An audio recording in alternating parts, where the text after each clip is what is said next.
My tree doesn't like your turf. My turf doesn't like your tree. I'm gonna take a tiller to this turf. I'm gonna take a chainsaw to your tree. Water hog, Sun pig. trees, Turf. trees, Turf. trees. Turf. We'll interrupt this scholarly debate to bring you the question that prompted the spirited interchange. Chorbie, help. I used to have a nice lawn, but over the years it has declined and now has thin or bare patches under my trees. What can I do to get my lawn looking good again? And there's actually several different approaches to this problem. It's a very common problem and probably too much for one video. So I'll add some links to some solutions that we've employed over the years, but we'll start with kind of identifying the problem. And the problem is most of the time that Bermuda grass sod was laid when the house was built. It's the least costly, the most aggressive, and the most durable sod that we have here in North Texas.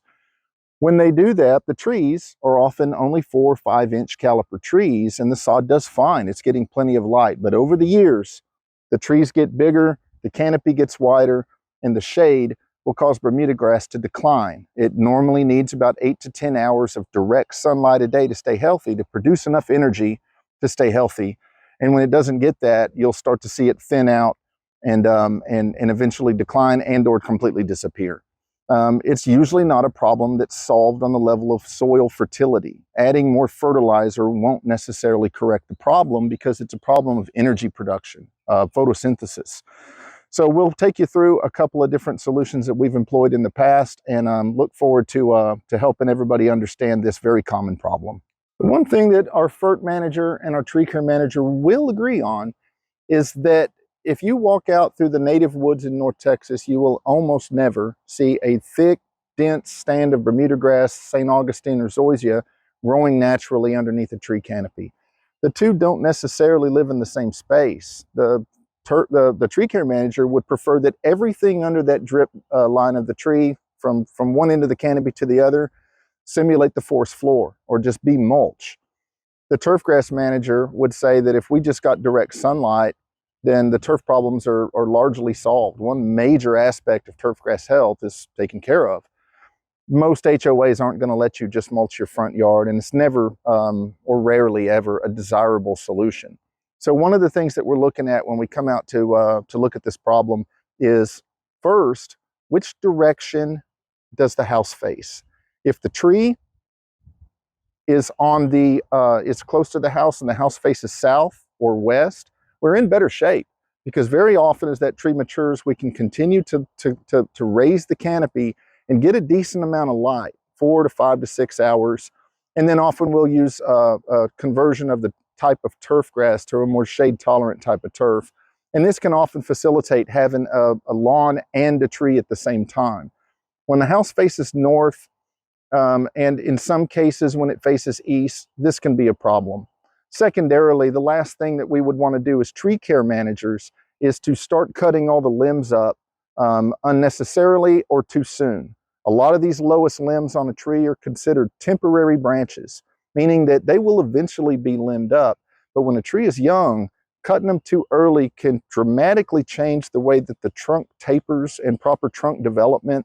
It also has a function of mitigating wind stress on the tree. So doing that too soon can affect the longevity and the overall health of your tree. So what's the solution? I'll go over that in my next video. So if your lawn has begun to, if the Bermuda grass on your lawn has begun to shade out, there are a couple of options as far as converting the type of turf grass that's on your lawn to a more shade tolerant variety. Of the options, zoysia, St. Augustine are the primary ones. There is a case to be made for fescue. St. Augustine is going to be the one that is a warm season grass that will take the most amount of shade. However, it's not without its problems. It's a grass that is extremely prone towards disease. You can't use a lot of nitrogen on it. You can't overwater it. It's better to mow it a little bit taller. And it's not got the cold tolerance that some of these other grasses do, as you can see here from the winter of 2022. Most of the time we're going to recommend zoysia. And of that, there's two main types that you can choose from. Fine-bladed zoysias like Xeon or Emerald, and the wide-bladed zoysias like Palisades, El Toro. Palisades is a very popular one, and I'll show you one here. This is a Palisades lawn that was just installed probably 30, 45 days ago, and it's looking fantastic. And one of the reasons why it is because when we look up, yes, it's under shade, but we use an app called a sun surveyor to approximate how many hours of direct sunlight that grass is going to get, and that'll let us know what its longevity is going to be. If you put zoysia in a very shady yard, it'll hang in there for 2, 3, multiple seasons, but eventually its lack of being able to produce enough energy will catch up to it, and you'll start to see even zoysia thin out. So tree care is a big important part of this, keeping the canopy raised up appropriately. Another grass that we're experimenting with here is the Celebration Bermuda, which does have some shade tolerance. In this situation, its prognosis for multiple seasons is probably not ideal. It's already started to have some kind of thinning areas where it gets a lot of wear, but we're going to evaluate it and see how much we like it. This area between the tree and the house, really regardless of direction, can be one of the most problematic, this area in here. Normally you'll see a bed line that kind of comes around along the house, and then there may be a circle around the tree and an area of turf right here. When we can't do anything else, you'll see what we did here is to really bring this bed out all the way around the tree. So we traced it all the way around the tree, then back down, and it creates a lot of real estate to have to keep landscape in and have to keep weeded. But in some cases, it's really the only practical application. And finally, ground covers. The ground covers are going to be much more shade tolerant and can be maintained down low. However, it's not a usable turf as far as being able to kick a soccer ball or throw a baseball around. And so it is an option. You'll see it on some properties, but it would be something that I would generally recommend if they're not using that turf for practical purposes like sports or as functional activity areas, or making sure that the HOA allows for it. Those are the main ways that we can handle shaded turf areas: is a conversion to a shade-tolerant sod, appropriate tree care and tree trimming, and possibly converting it into a landscape if it just flat isn't going to get the sunlight, or if the homeowner's not willing to replace that sod after multiple seasons if it begins to decline. There's another component of all this that's really important to mention, and I'll make a separate video about this, which is watering. The water needs of turf grass and the water needs of a tree can be really different. And so how to water each of those to where you're not making one sick by watering the other one is really important, and I'll make a final video about that. Before I move on to my last comments about sprinklers, I wanted to circle back on something I didn't cover in my last video. I mentioned it, but I wanted to talk about fescue. We get a lot of questions about that. Fescue is a cool season grass, meaning that it does not like the warm temperatures here in Texas. There are some varieties of fescue that have been bred for better heat tolerance, but on the whole, they require a level of management that you have to be really dialed in during the hot summer months to keep it alive. Now, of the solutions, it's definitely the most cost effective. A bag of fescue seed is very cheap compared to a pallet of sod or multiple flats of ground cover or landscape or many other solutions. It's cheap. You normally are going to go out there in fall and prep the lawn. Minimal prep is usually needed. It doesn't take just tons and tons of prep. And you'll just broadcast that seed. We've usually ran it at about 10 to 14 pounds of seed per 1,000 square feet. You'll see it almost immediately come up in the fall. We usually target that between mid-September and mid-October is about ideal. Needs a lot of water to get it going, or hopefully by then we're getting some rain. And you'll see that stand come up pretty quick. But then it'll just kind of sit there at about an inch tall nearly all winter. And what it's doing is it's putting down roots. By springtime, we will usually interseed at about half the first rate, so 5 to 7 pounds. We'll go out and put a little bit more seed out. But if you seed it in spring, it generally won't be able to develop the root system needed to support it through the summer. So it has to be seeded in fall.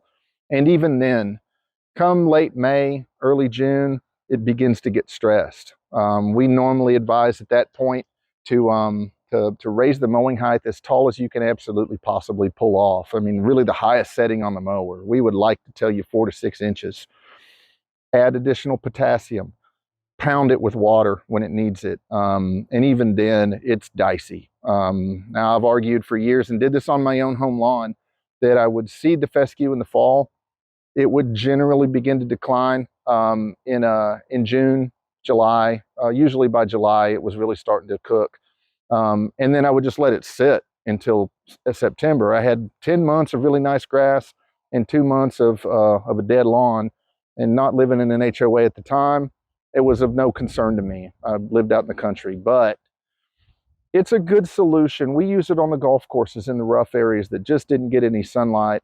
In the backyard, under trees in the backyard, it's a pretty good solution. For a front yard, not so much. It is definitely cheap, but it has to be redone nearly every year. You can't just do it once and then seed it and forget it. It's got to be redone every year. So I wanted to talk a little bit about fescue. That causes a lot of confusion as a viable option, but not necessarily an ideal one. Watering trees versus watering turf grass.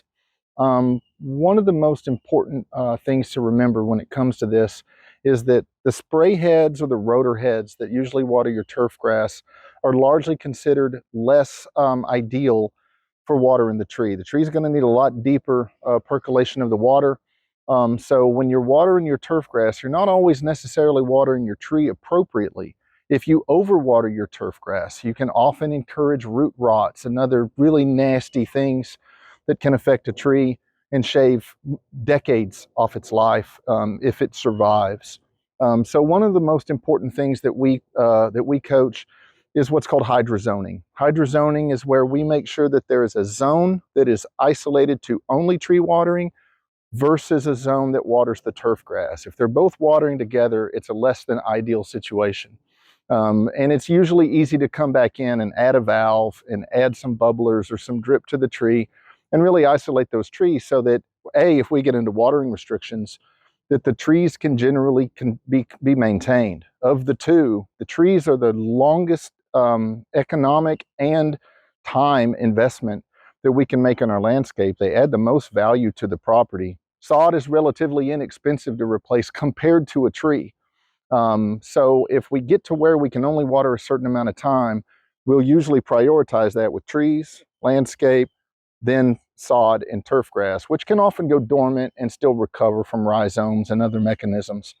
But once we have a system hydrozoned properly, there are a couple of different options.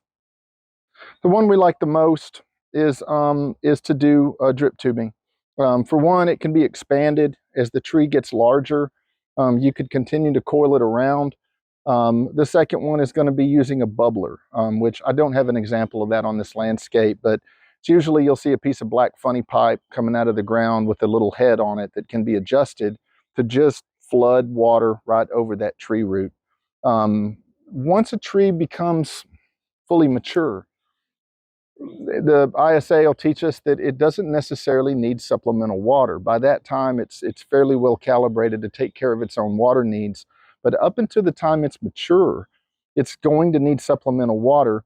And the guys that plant trees all the time would prefer that we take our hose out, put it on a trickle, and let that run for 20 to 30 minutes. And the reason why they say that is because that way they know that somebody's watering it. When we just have bubblers and we just set it and forget it, often we're not going to be watering appropriately for the time of the year or for the needs of that tree in that time of the year. So the best possible way is to water it with a trickle on a hose for 20 to 30 minutes, usually. And probably the second, we like drip because it can be modified. Bubblers are what you most commonly see, and they work really well. You don't have to keep moving them out to the drip line of the tree. We usually keep those 3 to 4 feet away from the trunk. And then finally, if there's no other alternatives, we need to come in and hydrozone and set those systems up. Just watering a young tree with the nozzles and the heads that are calibrated for turf is often going to either overwater your turf or underwater your tree. If you have any questions about that, we are both ISA certified arborists and irrigation specialists. We specialize in this kind of work.